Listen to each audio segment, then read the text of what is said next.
कई दिनों की चर्चा के बाद कांग्रेस और आप के बीच गठबंधन पर आखिरी मुहर लग गई है। दिल्ली, गुजरात, हरियाणा से लेकर गोवा और चंडीगढ़ में दोनों दल मिलकर बीजेपी के खिलाफ चुनाव लड़ेंगे। वहीं दूसरी तरफ पंजाब में कांग्रेस और आप के बीच बात नहीं बन पाई तो बंगाल में भी टीएमसी और कांग्रेस की तकरार बढ़ती जा रही है, जिसे लेकर कहा जा रहा है कि इंडिया में all is not well.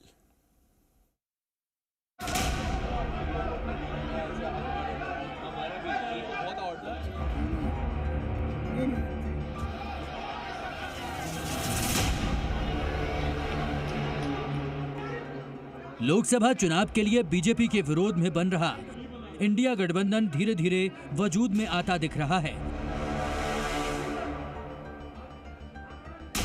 Bihar में नीतीश और यूपी में जयंत चौधरी के झटकों से विपक्षी गठबंधन की नाव डगमगाई, लेकिन अब इसकी नैया पार लगती दिख रही है। कांग्रेस और आप के बीच सीट बंटवारे पर सहमति के बाद गठबंधन का औपचारिक ऐलान कर दिया गया। दोनों दलों में हुए समझौते के मुताबिक दिल्ली की 7 में से 4 सीटों पर आप, जबकि 3 सीटों पर कांग्रेस चुनाव लड़ेगी।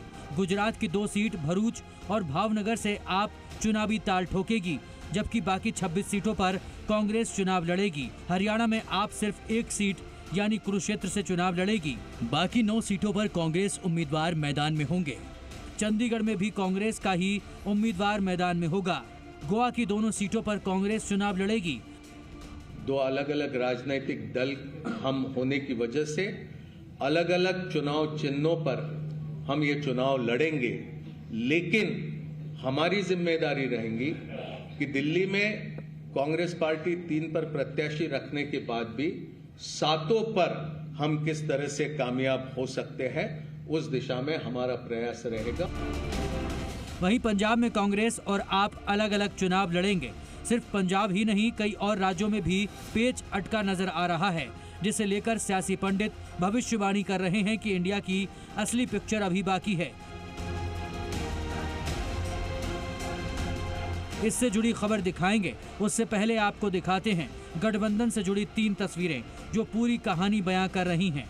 लोकसभा चुनाव के लिए कांग्रेस और आप में गठबंधन का आधिकारिक ऐलान हो गया है, तो वहीं बंगाल में कांग्रेस और टीएमसी के बीच सियासी संग्राम जारी है। वहां दोनों दलों में जमकर जुबानी तीर चल रहे हैं।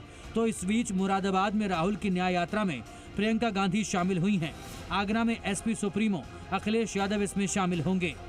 इन तस्वीरों से साफ है कि इंडिया में अब भी ऑल इज नॉट वेल है और सियासी खींचतान भी इसी तरफ इशारा कर रही है।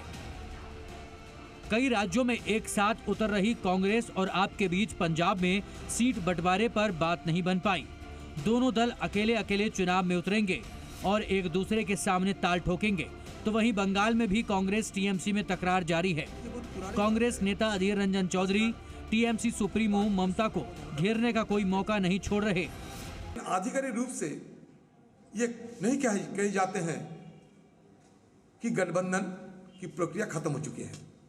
उनका यह मानना है कि अगर हम इंडिया गठबंधन छोड़ के अकेले चुनाव में उतरे तो बंगाल की अल्पसंख्यकों ने हमारे खिलाफ वोट डालेंगे।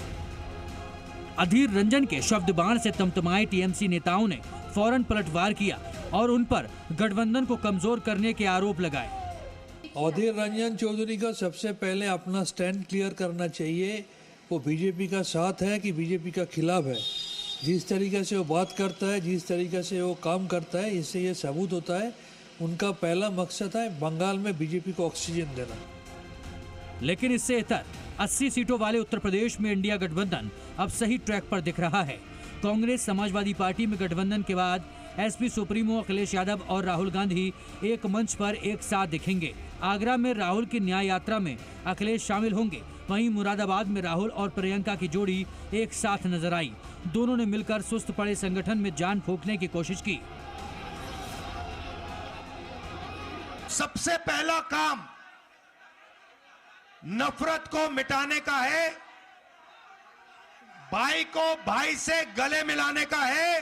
एक बात समझ लो, नफरत को नफरत से नहीं काटा जा सकता।